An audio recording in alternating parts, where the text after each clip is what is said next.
তাসকিন ভাই, একটা প্রশ্ন। টেস্ট সামনে টেস্ট আসছে আমাদের পাকিস্তানের সাথে।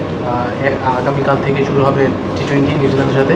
আপনি রেস্টে আছেন, তো পাকিস্তানের সাথে টেস্ট হবে সেটাই আপনি থাকবেন কিনা বা কত? হ্যাঁ, সোফার আসলে টেস্টে খেলার মানে আমি তো 3 ফরম্যাটেই আছি। তো টেস্ট খেলার প্ল্যান করার জন্যই এটা বিশ্রামে যাওয়া মেনলি। সো আমি ট্রাই করব ওয়ার্কলোড বিল্ড করে ফিট হওয়ার, তাহলে আল্লাহ যাতে চাইলে আমি টেস্টও খেলতে পারি। মুস্তাফিজ শেষ ম্যাচে ফিরেই 5 উইকেট, আবার নাহিদ রানাও দুর্দান্ত খেলেছে, একজন fast bowler, back to back 2 series সেরা। আপনাদেরও কন্ট্রিবিউশন অবশ্যই আছে ছোট ভাইয়ের এই পারফরমেন্সে। ব্যাক অফ দ্য মানে পেছন থেকে আপনারা কতটুকু মোটিভেট করেন তাকে, তার পারফরমেন্স কীভাবে মূল্যায়ন করবেন? না, অসাধারণ, মাশাআল্লাহ, he is a great prospect for Bangladesh. আর তাছাড়া রিসেন্টলি ও যে ফর্মে আছে, আল্লাহ ওরা সুস্থ রাখুক, নজর না লাগুক, ওকে সুন্দর মতো মেনটেন করা হোক। আমি শিওর যে ও যতটা হার্ড ওয়ার্কিং একটা ছেলে, ও ওইভাবে মেনটেন করলে ওর অনেক বড় প্লেয়ার হবে এবং বাংলাদেশকে অনেক কিছু দিবে। আর ফাস্ট বোলিং ইউনিটেরই যারা আছে, ওয়ান ডে টেস্ট টি-20 সব মিলে 8 থেকে 10 জন ফাস্ট বোলাররা আছে, সবারই ওই ইমপ্রুভমেন্টের টার্গেটটা আছে।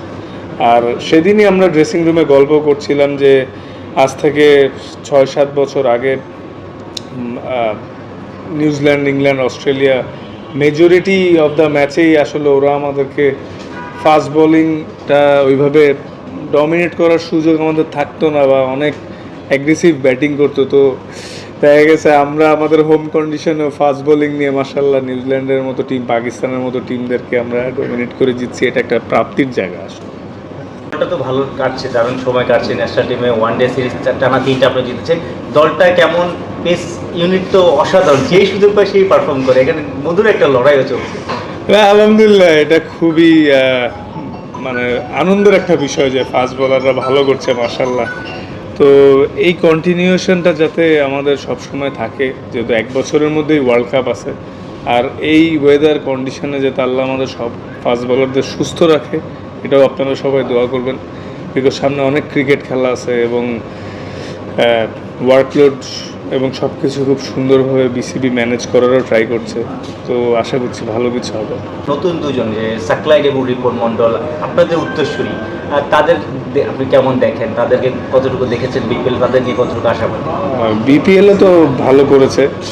ইন্টারন্যাশনাল আর বিপিএলে একটু ডিফারেন্স আছে, বাট আমার তাদের জন্য অনেক শুভকামনা রইল যে অনেক ভালো কিছু করবে। তারা ক্যাপেবল অবশ্যই। তো অনেক মন থেকে দোয়া তাদের ডেবু হইলে যাতে খুব ভালো করে তারা, এবং আমাদের বাংলাদেশের জয় আনতে কন্ট্রিবিউশন করে। টি-20 সিরিজ শুরু হবে, টি-20 দলটা কেমন? আপনি বিশ্রামে আছেন, লিটনদের নিয়ে আশাবাদী কত? না, খুবই আশাবাদী যে আমরা সিরিজ জিতবো ইনশাল্লাহ, এবং যারাই আছে সবাই ক্যাপাবল। এবং টু বি অনেস্ট, এই গরমে আসলে সবার মানে সুস্থ থাকুক। আর আমার বিশ্বাস আমাদের যে বোলিং ইউনিট বা ব্যাটসম্যানরা আছে সবাই ফিট থাকলেই ভালো করবে। তো সামনে টেস্ট সিরিজও আছে, তো অনেক খেলা আছে। তো আমি চাইবো যে সবগুলো সিরিজেই যাতে আমরা আমাদের সর্বোচ্চটা দিয়ে জয় উপহার দিই। Last question. সব ধরনের খেলার খবর পেতে সাবস্ক্রাইব করুন, সঙ্গে থাকুন খেলার পাতার।